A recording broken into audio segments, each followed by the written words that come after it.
नमस्कार दोस्तों, अभी तक आप सो रहे थे विक्रम और बेताल का दूसरा भाग। आज हम हाजिर हैं तीसरा भाग लेकर के। इस कहानी का शीर्षक है स्त्री किसकी। यमुना के किनारे धर्म स्थान नामक एक नगर था। उस नगर में गणाधिप नाम का राजा राज्य करता था। उसी में केशव नाम का एक ब्राह्मण भी रहता था। ब्राह्मण यमुना के तीर पर जब तप किया करता था। उसके एक लड़की थी जिसका नाम मालती था। वह बड़ी रूपवती थी। जब वह ब्याह के योग्य हुई तो उसके माता और भाई को चिंता हुई। संयोग से एक दिन जब ब्राह्मण अपने किसी यजमान की बारात में गया था और भाई पढ़ने गया था, तभी उनके घर में एक ब्राह्मण का लड़का आया। लड़की की माँ ने उसके रूप को देखा और गुणों को देखकर उससे कहा कि मैं तुमसे अपनी लड़की की ब्याह करूँगी। होनहार की बात की उधर ब्राह्मण पिता को भी एक दूसरा लड़का मिल गया और उसने उस लड़के को भी यही वचन दे दिया। उधर ब्राह्मण का लड़का जहाँ पढ़ने गया था वहाँ वह एक लड़के से यही वादा कर आया। कुछ समय बाद बाप बेटे घर में इकट्ठा हुए तो देखते क्या हैं कि वहाँ एक तीसरा लड़का और मौजूद है। दो उनके साथ आए थे। अब क्या हो गया? ब्राह्मण, उसका लड़का और ब्राह्मणी बड़े सोच में पड़े। देव योग से हुआ क्या कि लड़की को सांप ने काट लिया। वह मर गई। उसके बाप, भाई और तीनों लड़कों ने बड़ी भाग दौड़ की। जहर झाड़ने वाले को बुलाया पर कोई नतीजा ना निकला। सब अपनी अपनी करके चले गए। दुखी होकर वे उस लड़की को शमशान में ले गए और क्रियाकर्म कर आए।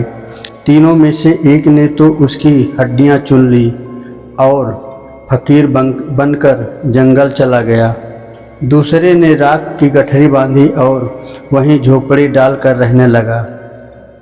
तीसरा योगी होकर देश देश में घूमने लगा। एक दिन की बात है, वह तीसरा लड़का घूमते घूमते किसी नगर में पहुंचा और एक ब्राह्मणी के घर भोजन करने बैठ गया। जैसे ही उस ब्राह्मणी की भोजन परोसने आई कि उसके छोटे लड़के ने उसका आंचल पकड़ लिया। ब्राह्मणी ने अपना आंचल छुड़ाता नहीं था। ब्राह्मणी को बहुत गुस्सा आया। उसने अपने लड़के को झिड़का, मारा, पीटा, फिर वह भी ना माना तो ब्राह्मणी ने उसे उठाकर जलते चूल्हे में पटक दिया। लड़का जलकर राख हो गया। ब्राह्मण बिना भोजन किए ही उठ खड़ा हुआ। घर वालों ने बहुतेरा कहा पर वह भोजन करने के लिए राजी न हुआ। उसने कहा, जिस घर में ऐसी राक्षसी हो मैं उस घर में भोजन नहीं कर सकता। इतना सुनकर वह आदमी भीतर गया और संजीवनी विद्या की पोथी लाकर एक मंत्र पढ़ा। जलकर राख हो चुका लड़का फिर से जीवित हो गया। यह देखकर ब्राह्मण सोचने लगा कि अगर यह पोथी मेरे हाथ पड़ जाए तो मैं भी उस लड़की को फिर से जिला सकता हूँ। इसके बाद उसने भोजन किया और वहीं ठहर गया। जब रात को सब खा पी कर के सो गए तो वह ब्राह्मण चुपचाप वह पोथी लेकर चल दिया। जिस स्थान पर उस लड़की को जलाया गया था वहाँ जाकर उसने देखा कि दूसरे लड़के वहाँ बैठे बातें कर रहे हैं। इस पर ब्राह्मण के यहाँ कहने पर कि उसे संजीवनी विद्या की पोथी मिल गई है और वह मंत्र पढ़कर लड़की को जिला सकता है। उन दोनों ने हड्डियां और राख निकाली। ब्राह्मण ने जैसे ही मंत्र पढ़ा वह लड़की जी उठी। अब तीनों उसके पीछे आपस में लड़ने लगे। इतना कहकर बेताल बोला, राजा कि वह लड़की किसकी स्त्री होनी चाहिए। राजा ने जवाब दिया, जो वह कुटिया बनाकर रहकर उसकी। बेताल ने पूछा, क्यों। राजा बोला, जिसने हड्डियां रखी वह तो उसके बेटे के बराबर हुआ, जिसने विद्या सीख कर जीवन दान दिया वह बाप के बराबर हुआ, जो राख लेकर रमा रहा वही उसकी हकदार है।